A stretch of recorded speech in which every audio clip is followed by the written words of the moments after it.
ಅಂದರೆ mean like mean part of the fun ಅಂತ ಹೇಳಿ ಹೇಳೋದಾದ್ರೆ, ಒಬ್ಬೊಬ್ಬ ವ್ಯಕ್ತಿ ನೋಡುವಂಥ ವಿಷುವಲ್ ಬೇರೆ ಬೇರೆ ಇರುತ್ತೆ. ಇವಾಗ ನಿಮಗೆ ಒಂದು ರೀತಿ ಕಾಣಿಸುತ್ತೆ, ನನಗೊಂದು ರೀತಿ ಕಾಣಿಸುತ್ತೆ, ಇವ್ರಿಗೊಂದು ರೀತಿ ಕಾಣಿಸುತ್ತೆ. ಆ ರೀತಿ ನೋಡಿ ಎಕ್ಸ್ಪೆಕ್ಟೇಷನ್ ಇಟ್ಕೊಳ್ಳೋಂಥದ್ದು ಸುಮಾರು ಜನ ಸುಮಾರು ರೀತಿಲಿ ಇರ್ತಾರೆ. ಜೊತೆನಲ್ಲಿ ಟ್ರೈಲರ್ ನೋಡಿದ್ರೆ ಒಂದಿಷ್ಟು ಜನ ಲೈಕ್ 100ಕ್ಕೆ 10 ಜನ ಇರ್ತಾರೆ. ಒಳ್ಳೆ ಪ್ರಾಡಕ್ಟ್ ಇದ್ದಾಗ 90 ಜನ ಪಾಸಿಟಿವ್ ಆಗಿ ಹೇಳ್ತಾರೆ, 10 ಜನ ಅದ್ರ ಬಗ್ಗೆ ಗೊತ್ತಿಲ್ಲದೆ ಅದ್ರ ಬಗ್ಗೆ ನೆಗೆಟಿವ್ ಹೇಳೋರು ಇದ್ದೇ ಇರ್ತಾರೆ. ಗುರು ಸಿಂಪಲ್ ಕತೆ ಗುರು, ಯಾವ್ದು ಹಳೆ ಕತೆ ಬಂದಿದ್ ಗುರು, ಇದನ್ನೇನ್ ನೋಡ್ತೀಯ ಗುರು ಅನ್ನೋರು ಮಾಡೋರು ಇರ್ತಾರೆ. ಅವ್ರಿಗೊಂದು ಉತ್ತರ ಸಿಗ್ಲೇಬೇಕು ಸರ್. ಅಲ್ಲ ಸಿ, ಆಗ ನಾವು ಎಲ್ಲರಿಗೂ ಉತ್ತರ ಕೊಟ್ಕೊಳಕ್ ಆಗಲ್ಲ. ಓಕೆ, ಸಿನಿಮಾ ಅನ್ನೋದು ನಾವು ಮಾಡೋದು ಜನಕ್ಕೆ ಎಂಟರ್ಟೈನ್ಮೆಂಟ್ ಬರುತ್ತೆ.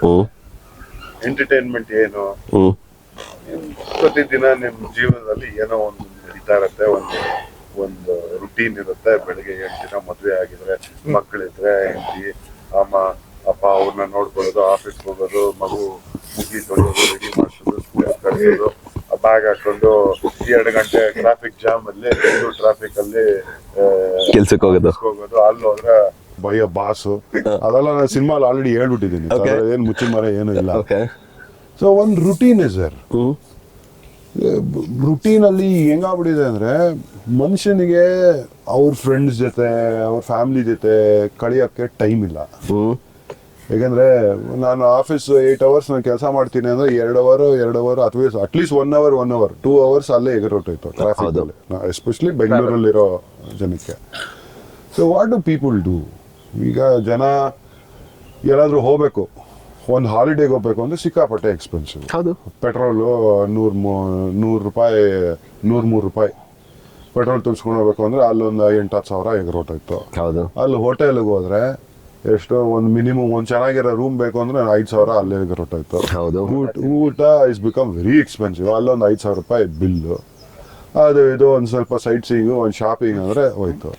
ಸಿನಿಮಾ 120 ರೂಪೀಸ್ ಕೊಟ್ರೆ ಎಂಟರ್ಟೈನ್ಮೆಂಟ್. ಸುಮ್ಮನೆ ಬಂದು ಕೂತ್ಕೊಂಡು, ಅದಕ್ಕೆ ನಾನು ಒಂದು ಕರೆಕ್ಷನ್ ಹೇಳಿಕ್ಕೆ ಇಷ್ಟಪಡ್ತೀನಿ. ಹೇಳ್ತಿದ್ರ ನೀವು ಎಂಟರ್ಟೈನ್ಮೆಂಟ್ ಬಿಟ್ಟು ಪ್ರತಿಯೊಂದು ಕೂಡ ಕಾಸ್ಟ್ಲಿ ಆಗಿದೆ ಅಂತ ಹೇಳಿ. 100%. ಇವತ್ತು ಕೂಡ ಕರ್ನಾಟಕವನ್ನು ಬಿಟ್ಟು ಹೊರ ರಾಜ್ಯದಲ್ಲಿ ಎಂಟರ್ಟೈನ್ಮೆಂಟ್ ತುಂಬಾ ಚೀಪ್ ಆಗಿದೆ, ಬಟ್ ಕರ್ನಾಟಕದಲ್ಲಿ ಮಾತ್ರ ಎಂಟರ್ಟೈನ್ಮೆಂಟ್ ಕೂಡ ಕಾಸ್ಟ್ಲಿ ಆಗೇ ಇದೆ. ಮೇ ಬಿ ನಿಮಗೆ ಗೊತ್ತಿದೆ ಅನ್ಕೊಂತೀನಿ. Like I want to rise, everyone ಎಲ್ಲರೂ ರೈಸ್ ಮಾಡಬೇಕು ಅನ್ನೋ ಆಸೆನೂ ನಮ್ಗೆ ಕೂಡ ಇದೆ. ಏನಕ್ಕೆ ನೀವು ಹೇಳ್ತಿದ್ರ 120 ರೂಪಾಯಿ ಅಂತ ಹೇಳಿ. ಸರ್, ಇವತ್ತು ಸಿಂಗಲ್ ಸ್ಕ್ರೀನ್ಗಳು ಕರ್ನಾಟಕದಲ್ಲಿ ತುಂಬಾ ಕಡಿಮೆ ಆಗ್ತಿದೆ. ಎಲ್ಲಾ ಕಡೆ ಕೂಡ ಈ ಅಣಬೆಗಳ ರೀತಿ ಮಲ್ಟಿಪ್ಲೆಕ್ಸ್ಗಳು ಹುಟ್ಕೊಂತಿದೆ.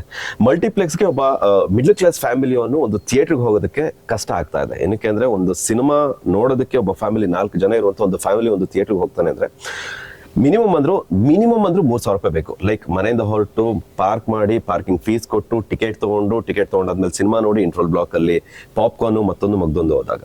ಸೊ ಕರ್ನಾಟಕದಲ್ಲಿ ಎಸ್ಪೆಷಲಿ ಐಮ್ ಟೆಲ್ಲಿಂಗ್ ಕರ್ನಾಟಕ, ಒಳ್ಳೆ ಸಿನಿಮಾ ಅಂತ ಬಂದಾಗ ಜನ ಒಳ್ಳೆ ಸಿನಿಮಾ ಅಂತ ಬಂದಾಗ ಕಾಸ್ಟ್ಲಿ ಅಂತ ನೋಡಲ್ಲ, ಎಂಟರ್ಟೈನ್ಮೆಂಟ್ ತಗೊಳಕ್ ನೋಡ್ತಾರೆ. ಬಟ್ ನೀವು ಕಾಸ್ಟ್ಲಿ ಅಂತ ಬಂದಾಗ ಅದಕ್ಕೊಂದು ಪಾಯಿಂಟ್ ಅನ್ನ ನಾನು ಆಡ್ ಆನ್ ಮಾಡಿದೆ. ಯಾಕಂದ್ರೆ ಕರ್ನಾಟಕದಲ್ಲಿ, ಸ್ಪೆಷಲಿ ಕರ್ನಾಟಕದಲ್ಲಿ ಮಾತ್ರ ಎಂಟರ್ಟೈನ್ಮೆಂಟ್ ಫ್ಯಾಕ್ಟರ್ ಕೂಡ ಏನಕ್ಕೆ ಮುಚ್ಚೋಗ್ತಾ ಇದೆ ನಿಮ್ ಪ್ರಕಾರ? ಬಿಕಾಸ್ ಆಫ್ ಒಳ್ಳೆ ಸಿನಿಮಾಗಳು ಬರ್ತಾ ಇಲ್ಲ, ಬಿಕಾಸ್ ಆಫ್ ಸ್ಟಾರ್ಸ್ ಗಳು ಸಿನಿಮಾ ಮಾಡ್ತಿಲ್ಲ.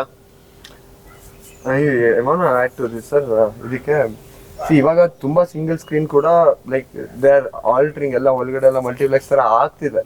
ಆಮೇಲೆ ಇನ್ನೊಂದು ಏನ್ ಗೊತ್ತಾ sir, we are only concentrating about Bangalore multiplex ಅನ್ಬೇತ್ರ ಉಟ್ಕೋತಿದೆ ಎಲ್ಲ ಓಕೆ. ಇನ್ನ ಮೈಸೂರಲ್ಲಿ ಇರೋದು ಓನ್ಲಿ 2 malls ಆಯ್ತಾ.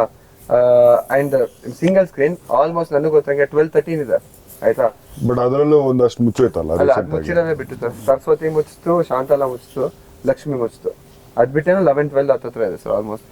ಬಟ್ ಇನ್ನೊಂದೇನದೆ sir, middle class, upper middle class ಫ್ಯಾಮಿಲಿಗೆ ಇವತ್ತಿಗೂ ಔಟಿಂಗ್ ಅಂತಂದ್ರೆ ಬೆಳಿಗ್ಗೆ ಒಂದ್ ಸಿನಿಮಾ ನೋಡ್ಕೊಂಡು ಅಪ್ಪ ಬರ್ತಾ ಒಂದ್ ಒಳ್ಳೆ ಹೋಟೆಲ್ ಊಟ ಮಾಡಿಸಿ ಕರ್ಕೊಂಡ್ ಬರ್ತಾನೆ. ಈಗ ನಮ್ದೆಲ್ಲ ಕಲ್ಚರ್ ಹಂಗೇನೆ, ಎಲ್ಲ ದುಡ್ಡು ಹಾಕಿ ಗೋವಾಗೆ ಅಲ್ಲಿ ಇಲ್ಲಿ ಹೋಗೋಷ್ಟೆಲ್ಲ ಇರ್ತಿರ್ಲಿಲ್ಲ.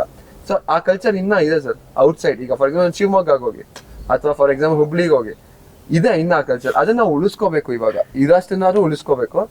ಅಂಡ್ ಇರೋ ಬೇರೆ ಎಂಟರ್ಟೈನ್ಮೆಂಟ್ ಎಲ್ಲದಕ್ಕೆ ಕಂಪೇರ್ ಮಾಡಿದ್ರೆ sir, cinema is the cheapest entertainment.